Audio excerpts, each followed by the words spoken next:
अस्सलाम वालेकुम, मैं हूं मोहम्मद आसिफ और आप देख रहे हैं हमारा शो प्राइम टॉक। आज हमारे साथ मौजूद है मौलाना ज़ुबैर साहब। इनसे हम गुफ्तगू करेंगे इस्लाम और सियासत के बारे में कि इस्लाम में सियासत का क्या मकाम है और सियासत में इस्लाम को कितना इन्वॉल्व करना चाहिए। क्योंकि आजकल ये सवाल आम जहनों में है और आम लोगों से पूछ लेते हैं, इल्म से नहीं पूछते। आप जिस पे तनकीद करते हैं उनसे पूछना चाहिए कि भाई आप पे हम तनकीद कर रहे हैं, आपका कितना हक़ है उलमा का सियासत के अंदर और सियासत को कितना हम इन्वॉल्व करेंगे इस्लाम में और इस्लाम का टच लेंगे या पूरे का पूरा इस्लाम सियासत में हम धकेल देंगे। ऐसे कई सवालात आम लोगों के ज़हन में और आम मुआशरे में ये फैले हुए हैं, लेकिन हम खुद ही से सवाल पैदा करते हैं, खुद ही से इनके जवाब दे देते हैं। लेकिन उलमा से पूछने की हम ये कुछ लोग हिम्मत नहीं करते, कुछ हिम्मत करते हैं तो पूछ नहीं पाते और ये एक अशकाल रह जाते हैं आम आदमी और उलमा के दरमियान। ये दूरियां कैसे मिटेंगी ये भी हमें देखना है, और अगर उलमा ये ठीक कर रहे हैं या नहीं कर रहे। हमारी मौलाना ज़ुबैर साहब से आज बात हुई है और इनको शो में बुलाया है। इसका मकसद यही है कि खुल के इनसे सवाल किए जाएं और ये उनके जवाब देने के लिए तैयार है। जी मौलाना, क्या हाल है? जी अल्हम्दुलिल्लाह का शुक्र। अच्छा, आपसे ये सवाल है मौलाना, क्या इस्लाम के नाम पे वोट मांगना जायज़ है? नहमदुहु व नुसल्ली अला रसूलिहिल करीम अम्मा बाद। माशाअल्लाह, जो आपने सवाल किया है कि क्या करेक्ट कर दिया। इस्लाम इस्लाम के अंदर वोट मांगना कैसा है, तो जायज़ है, मैंने ये कहा है। जायज़ है। तो जैसे आपका सवाल डायरेक्ट है, उस वैसे ही एक जवाब पहले मेरा डायरेक्ट है। मैं पहला जवाब जो डायरेक्ट आपको देना चाह रहा हूँ और इस वक्त मेरे दिल में आ रहा है वो ये है कि सिर्फ जायज़ ही नहीं बल्कि अफजल है। अच्छा जी। जी, और उसकी बहुत सारी वजूहात और ये बहुत आपकी सारे जाती राय है? नहीं वो मतलब दीनी एतबार से मैं अर्ज़ कर रहा जी, हूँ। हम कौन होते हैं ज़ाती राय देने वाले ऐसे नहीं जी, मसले पर? आप राय तो दे सकते नहीं हो नहीं, ना उसमें। दीनी मसले पर मैं ज़ाती राय पेश नहीं कर सकता ठीक जी। हो गया। उसमें तो और जो हम कोई पेश करे उसको आप कैसे समझते हैं? वो देखें जी, जो पेश करेगा वो उसका खुद ज़िम्मेदार होगा ठीक है और जी। उसको हम इस्लाम की राय नहीं कह सकते, उस शख्स की शख्सी राय कह सकते जी हैं। ठीक है।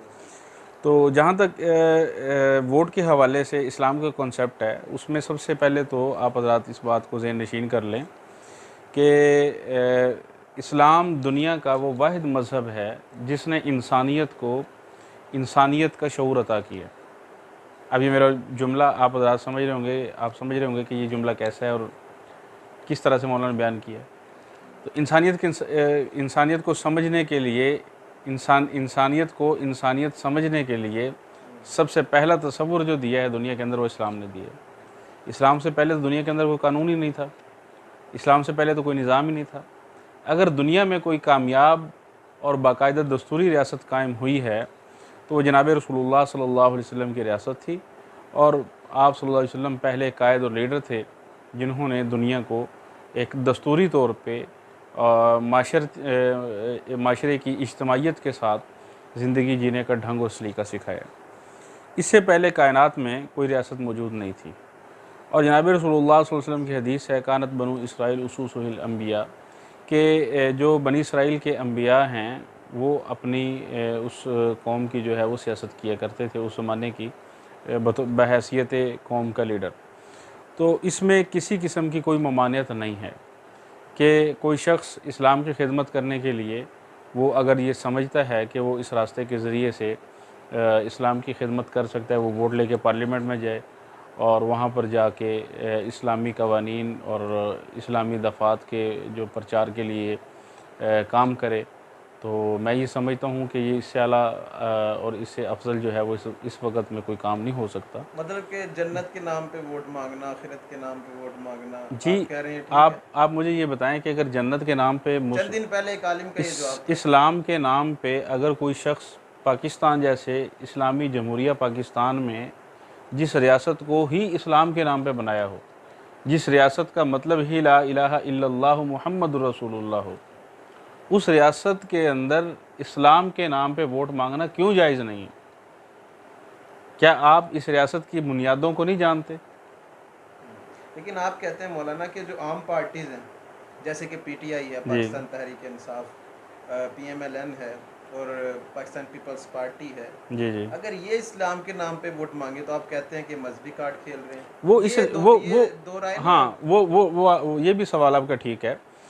इसको अगर आप समझें तो इस तनाजुर से देखें कि उनको इसलिए कहा जाता है कि वो बाकायदा तौर पे इस्लाम की खिदमत का नारा लगा के और इस्लाम की खिदमत का लेबल लगा के ना तो वो मैदान में आते हैं, पहली चीज़, और ना कभी कोई भी पार्टी जब मैदान अमल में आई है, इक़्तिदार में आई है, तो इक़्तिदार में आने के बाद उसकी इस्लामी अक़दार और इस्लामी क़वानीन के तहफ़्फ़ुज़ के लिए कोई ऐसी मज़बूत कोशिश नहीं है कि जिसकी बिना पे हम ये एतमाद से कह सकें कि एक सेकुलर पार्टी वो इस्लाम के नाम पे वोट लेके वाकई इस्लाम की खिदमत जाके करेगी। अभी हमारे हाल ही में जो प्राइम मिनिस्टर गए हैं अमीरुल मोमिनीन इमरान खान साहब, तो उनका भी यही नारा था, रियासत मदीना का नारा था कि मैं जी रियासत मदीना बनाने जा रहा हूँ और करप्शन से पाक और मौलाना इमरान एक खान ने खुशहाल, इस्लाम के मतलब इस्लाम के फ़रोग़ के लिए इस्लामोफोबिया नहीं वो एक ऐसे कई काम किए वो हैं, वो सास प्रोग्राम, वो जैसे हज़रत उमर कहते थे कि कोई भूखा ना सोए मेरे दौरे हुकूमत में,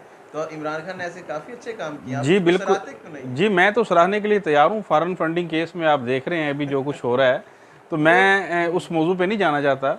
अर्ज़ करने का मकसद ये है कि बहुत सारे उनके साथ इख्तलाफात हो सकते हैं और जो माशी नौइयत के हों, इंतज़ामी नौइयत के हों, उनसे इत्तेफाक भी हो सकता है, बहुत सारे मसाइल में इत्तेफाक हो सकता है, लेकिन इस मसले पे किसी भी सेकुलर पार्टी से किसी किस्म का कोई इत्तेहाद नहीं हो सकता, क्योंकि उनकी ये अव्वल तरजीह नहीं होती।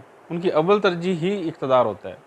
और जो दीनी तंजीमात या उलमाए इकराम इस्लाम का नारा लगा के इस्लाम का एक बयानिया लेके मैदान अमल में आते हैं, बिहम्दिल्लाहि ताला वो इस खिदमत को बखूबी सर अंजाम देते भी हैं और दिया भी है तारीख़ में। लेकिन मौलाना दिया तो है बहुत, लेकिन कैसे देख रहे हैं ना कि 1947 से हमारा मुल्क वजूद में आया है और बड़ी इस्लामी पार्टीज़ आई हैं, अहमद शाह नूरानी वगैरह, और फिर मौलाना फजलुर रहमान साहब के वालिद साहब, और इसके अलावा मौलाना जो महमूद साहब थे रहमतुल्लाह अलैह, और उनके अलावा कई मौलाना आए हैं, जी जी जैसे कि बरेलवी मकबा फ़िक्र के हैं, देवबंदी हैं, लदीस जमीयत अल हदीस के हैं, इब्तिसाम इलाही ज़हीर, और उससे पहले उनके। तो अगर ये सब इस्लामिक पाकिस्तान बनाना चाहते थे या इस्लाम के मुताबिक पाकिस्तान को ढालना चाहते थे, तो ये तो कर नहीं सके। इन्होंने पैसे भी इकट्ठे किए, बाहर से भी अमदादें आई हैं, सारा कुछ हुआ है, सब तारीख़ का एक हिस्सा है। तो इन्होंने भी तो इस्लाम को पूरे तरीके से नहीं ना पाकिस्तान में नाफिज किया। असल में जी देखें, एक बात याद रखें कि कुछ चीज़ें ऐसी होती हैं कि जिसको अफराद का छोटा गिरोह हैंडल कर सकता है, जिसको वो जिसके बारे में वो फ़ैसला कर सकता है।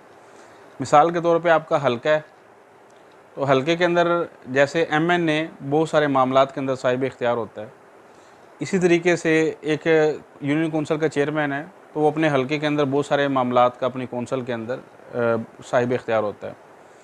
तो ऐसा ही जो है वो एक निज़ाम को तब्दील करने के लिए जिस किस्म की मेजॉरिटी और जिस किस्म का सेटअप चाहिए, तो आप बात कर रहे हैं चूँकि इस वक्त निज़ाम की, आप एक वक्ती और जुज़वी मामले की बात नहीं कर रहे, आप रियासत के ऊपर इस्लाम नाफिज करने की बात कर रहे हैं। नहीं, मैं ऐसा मतलब मेरा मतलब ये है कि इस्लाम के नाम पे वोट मांगना, इस्लाम के नाम पे वोट मांगना और उसके और बाद फिर जाहिर बात है जब उस आपको वोट को इस्लाम के नाम पे वोट अमली मिलेगा, तौर पे जामा पहनाना, यही आपका आप सवाल है। इस्लाम के नाम पे वोट मांगेंगे तो इस्लाम ही जी नाफिज जी, करेंगे ना। मैं वो उसी की तरफ आ रहा हूँ, मैं वही अर्ज़ कर रहा हूँ कि जब हर इंसान का दायरा इख्तियार अपना होता है, जो छोटे दायरे के अंदर लोग होते हैं उनके दायरा इख्तियार अपना होता है, तो जब कोई इंसान किसी बड़ी जगह पे बड़े माहौल के अंदर जाके काम करना चाहता है, वही चाहता है कि मैं पूरे सूबे के अंदर काम करूं और मैं जो फ़ैसला दूं या हमारी जो सोच और फ़िक्र है, मेरी पार्टी का जो विज़न है, उसको मैं पूरे सूबे के अंदर इम्प्लीमेंट कर दूं। तो उसके लिए ज़रूरी ये होगा कि वो एक MPA के साथ या 10 MPAs के साथ नहीं, बल्कि एक बहुत बड़ी अक्सरियत के साथ उस सूबे के अंदर अपनी कामयाबी को मनवाए और उसके बाद उस सूबे के अंदर अपनी गवर्नमेंट बनाए, फिर उसके अंदर जो है वो निज़ाम के अंदर इस्लाहात करे। तो ऐसी मेजॉरिटी तारीख़ में कभी भी उलमा इकराम को या दीनी अक़दार के हामिल लोगों को कभी भी मुल्क में आज तक हासिल नहीं हुई। जी शुक्रिया। अगर 70 सालों में कभी हासिल हुई होती तो अल्हम्दुलिल्लाह आप हजरात जो है वो एक बहुत बड़ी तब्दीली भी देख चुके होते। लेकिन उसमें भी मैं अर्ज़ करूँगा जो छोटी मोटी थोड़ी बहुत इनके इत्तेहाद बने उलमा इकराम के, तो उसमें एक ख़त्म नबूवत का बहुत बड़ा काम, और इसी तरीके से और छोटे बड़े बहुत सारे दीनी अक़दार के हवाले से, 73 के आइन के हवाले से, ख़त्म बहुत सारी नबूवत के हवाले से, ख़त्म ज़ुल्फ़िकार अली नबूवत के भुट्टो का हवाले भी से। एक बहुत बड़ा कदम। जी, जी। जी तो ठीक है, ये चलिए। इनके इत्तेहाद के नताइज हैं जी अल्हम्दुलिल्लाह। ठीक होगा मौलाना साहब, ठीक हो गया। जी आज की गुफ्तगू मुकम्मल हुई और इंशाल्लाह नेक्स्ट वीडियो में आपको मिलेंगे। देखते रहिए प्राइम टाइम।